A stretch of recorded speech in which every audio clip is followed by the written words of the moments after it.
I find it's very difficult to do a lecture on video and have it come out the way a classroom lecture would. But what I do want to do is to take a few minutes to go through the first 3 chapters of the book and point out some areas that I think I want you to pay particular attention to. I'm going to start with page 6 in chapter 1. And here is where we define what we're talking about when we talk about a substance problem, when we talk about addiction. The term addiction is really not a clinical term, and it can mean different things to different people. So it's very important to have terminology that tells us when a person is displaying a level of involvement with substances that is a problem. For years, the Diagnostic Statistical Manual, the DSM, has defined 2 different types of levels of addiction. One was substance abuse and the other was substance dependence. One had 4 criteria that one needed to be met to get a diagnosis for abuse.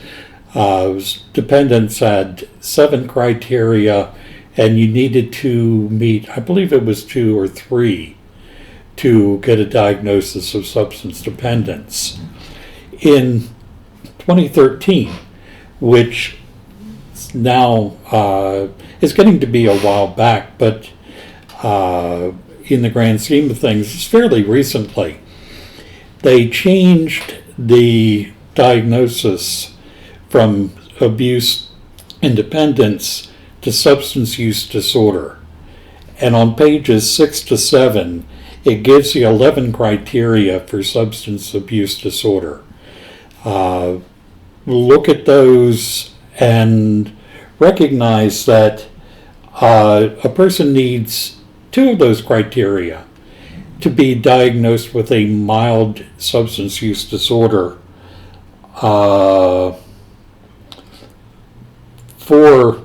for a moderate, and then 5 or more for severe disorder. So what's important to me about this is it shows that substance abuse problems run on a continuum.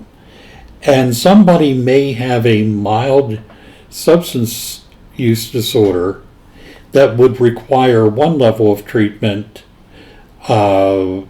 while somebody with a severe substance use disorder might require a much more intense form of treatment. And it's important that we make sure we give people the proper treatment. If somebody were diagnosed with an abnormality in their blood sugar and we immediately put them on insulin, it would not only be bad medicine, but it could be bad for them. And the same thing can happen if we start over-treating a mild substance use disorder, or even possibly substance use that doesn't even meet any of the criteria for a disorder. There are certainly people who use substances whose use is not disordered. So I particularly like that particular part, and I think it's important to do. The next thing I'd like to point out is on page 11. It talks about disease, and it gives some definitions of disease. The disease model of addiction is very commonly held and quite frequently questioned by some people. And William White, several years ago, early 2000s, wrote an article a disease concept for the 21st century. And I really would urge you to find that online and read it if you can. And he was talking about several things. And the one thing he said is that perhaps addiction is not a disease in the exact way that we usually use the term. However, he felt like it was the best description that could be used, and that we consider that it at least is like a disease. And I think the book does a nice job of presenting that idea. And when you look at the word, really, it's dis-ease. You're not at ease. And I think anybody who has experienced substance use disorders can certainly say that, there is a sense of dis-ease when you are addicted to substances. On page 21, this chapter starts talking about the strengths approach to addiction. And this is different from the traditional counseling approach. This is something that has been building over the last 20 years. And I think it's very wonderful on page 21, a wonderful table that shows some of the differences between the two approaches. Under the biological, for instance, the traditional model looks to the individual for specific causes of disease, while the strength-based model is puts the stress on multiple interactive levels of influence. And certainly what is going on with the person biologically, psychologically, socially can play a big role. So again, that table, look it over carefully and understand that the strength-based model really is a much more holistic way of looking at the problem and treating the problem. One of my favorite things to remind people is that when we start trying to treat addiction, we cannot fit the person to the treatment. We have to fit the treatment to the person. So that's something you will probably hear from me a number of times throughout the semester. On page 30, they're talking about the harm reduction approach. And they give a wonderful a wonderful definition in about the middle of the page. It says, what is harm reduction? And according to the Dictionary of Social Work, harm reduction strategy is, and it goes on to give you about a paragraph of definition. Harm reduction has been very controversial over the years. And but more and more, and particularly as we have dealt with the opiate epidemic, we have found that it really, sometimes you need to go with harm reduction. I'm going to skip over chapter 2 is about the history of substances and the history of addiction treatment. I'm not going to go into details on that. Do the reading, but I want to say that history is really important.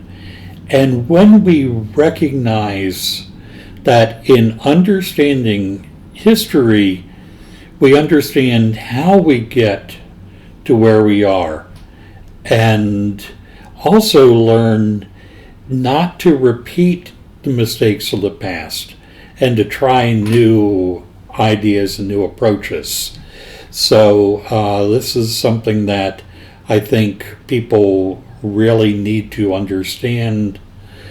And the history of addiction treatment really follows along with the history of how we view addiction. And when you view addiction as a personal failing, then you treat it in one manner.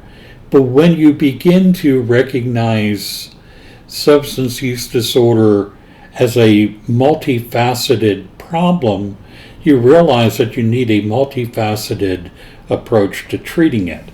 And for those of you who are looking to go into the addiction treatment field, that is very important information to know and to remember. Chapter 3 goes on to talk about the types of drugs and to talk about how they interact with the brain and the body.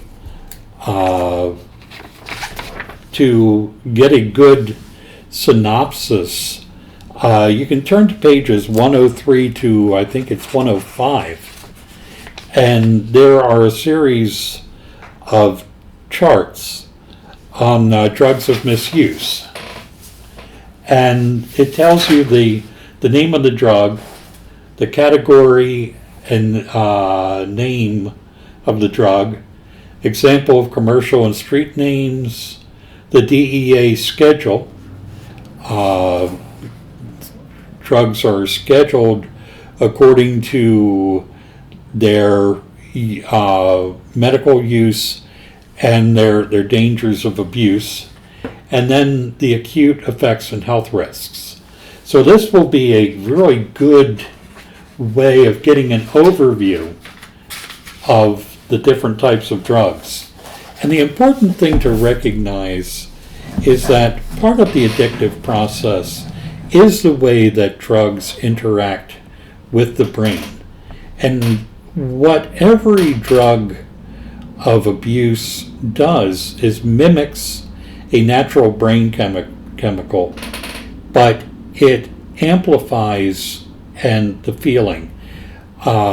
So you get a much more powerful reward. And of course, with a powerful reward comes that desire to repeat that reward, which can help to lead to dependence or substance use disorders. And then the other interesting thing in that chapter, when you get to page 134, they start talking about a non-substance addiction, gambling. And that's really interesting because it lets you know that even disorders, addiction disorders, that do not have a chemical involved, they still interact with the brain. So you have to really begin to understand how that brain interaction helps to lead to substance use disorders. So that's a brief overview of the 3 chapters. It does not substitute for reading the chapters. And what we're doing right now is we're building the foundation for the rest of the class. I will be meeting with you guys on Zoom. I am available through email. Throughout the semester, I will be checking my email pretty much daily. So any questions, concerns, go to the email me. If you can possibly attend any of the Zoom conferences, which will be mainly a way to get names and faces put together, but also to answer questions, discuss assignments and things along that line. If you can possibly attend any of them, do so. If you're able to attend more than one, even if more than one is scheduled in a week, I would still recommend that you do that because it'll give you a chance to meet some of the students. I know we have some who work during the day, some who work in the evening, some who have family obligations, but hopefully we will get through this semester feeling more connected than you might normally in a online class, even if we're not as connected as we would be if we were meeting face to face. So that is a quick overview of the first 3 chapters. And again, welcome to the class, and I'll be talking to you soon. Bye.